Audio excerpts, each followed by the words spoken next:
अपने सबसे खास से धोखा खाने के बाद लोग चाहकर भी किसी पर संपूर्ण प्रतिशत भरोसा नहीं कर पाते। यही सत्य है। मनुष्य का जीवन केवल उसके कर्मों पर चलता है। जैसा कर्म होता है वैसा उसका जीवन होता है। भगवान श्री कृष्ण जी कहते हैं कि हमें किसी से भी अंधा प्यार नहीं करना चाहिए।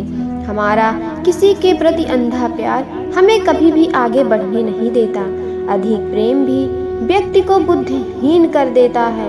अनुमान मन की कल्पना है और अनुभव जिंदगी का सबक है। सच्ची खुशी तभी होती है जब आपकी सोच, कथन और कर्म में समानता हो। जीवन में कभी निराशहीन होना नहीं चाहिए, क्योंकि कमजोर आपका वक्त होता है, आप नहीं। जैसे तेल समाप्त हो जाने पर दीपक बुझ जाता है, उसी प्रकार कर्म के क्षीण हो जाने पर भाग्य भी नष्ट हो जाता है। मौन सबसे अच्छा उत्तर है किसी ऐसे व्यक्ति के लिए जो आपके शब्दों को महत्व नहीं देता। मनुष्य जन्म लेता है तो उसके पास सांसें तो होती हैं, पर कोई नाम नहीं होता। जब मृत्यु होती है तो उसके पास नाम तो होता है, पर सांसें नहीं होती। इसी सांस और नाम के बीच की यात्रा को जीवन कहते हैं। ना किसी के अभाव में जियो, ना किसी के प्रभाव में जियो। यह जिंदगी है, अभी अपने स्वभाव में जियो। किसी के प्रति मन में क्रोध लिए रहने की अपेक्षा उसे तुरंत प्रकट कर देना अधिक अच्छा है। जैसे क्षण भर में जल जाना देर तक सुलगने से अधिक अच्छा है। इंसान चाहे कितना भी खुद को व्यस्त रख ले, जिससे वो प्रेम करता है उसकी यादों से नहीं बच सकता। समय कभी नहीं रुकता। यदि बुरा चल रहा है तो कल अवश्य अच्छा आएगा। आप केवल निस्वार्थ भाव से कर्म कीजिए और वही आपके साथ में है। हमारी आस्था की परीक्षा तब होती है जब हम जो चाहें वो ना मिले और फिर भी हमारे दिल से प्रभु के लिए शुक्रिया ही निकले। दया होनी चाहिए, कमजोरी नहीं। ज्ञान होना चाहिए, अहंकार नहीं। माता पिता बनना अत्यंत सुखद अनुभव है।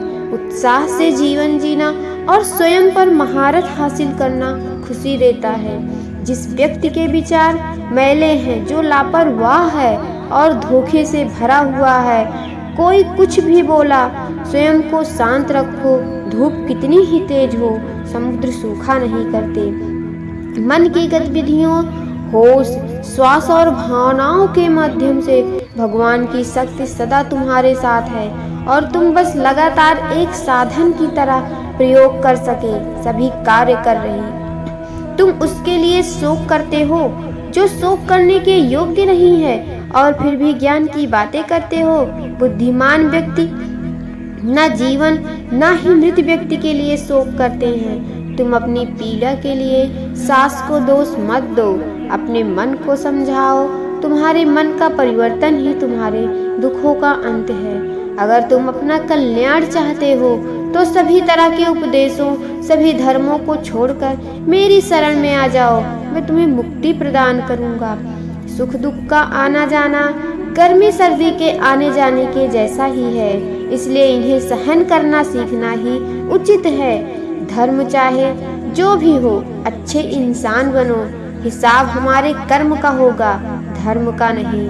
तुम्हारा मोहग्रस्त होकर अपने कर्तव्य पथ से हट जाना मूर्खता है, क्योंकि इससे ना तो तुम्हें स्वर्ग की प्राप्ति होगी और ना ही तुम्हारी कीर्ति बढ़ेगी।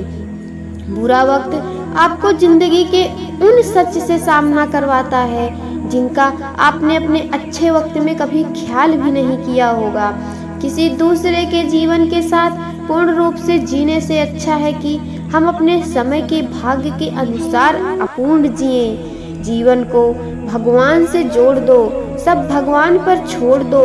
शांत रहना सही है, पर जब गलत हो तभी नहीं। खुशियाँ मन की एक स्थिति है, बाहरी दुनिया से इनका कोई लेना देना नहीं होता। जीवन ना कल में है ना आज में है, जीवन इस पल में है। इस पल का अनुभव ही जीवन है। हम दुनिया से शांति कभी नहीं पा सकते जब तक हम खुद को अंदर से शांत ना हो। जिस प्रकार श्री कृष्ण जी ने अपने ज्ञान से राह भटके अर्जुन को सफलता प्राप्त कराई थी, उसी प्रकार भगवान श्री कृष्ण आप सभी को अपने जीवन में आगे बढ़ने की राह दिखाएं, यह हमारी कामना है।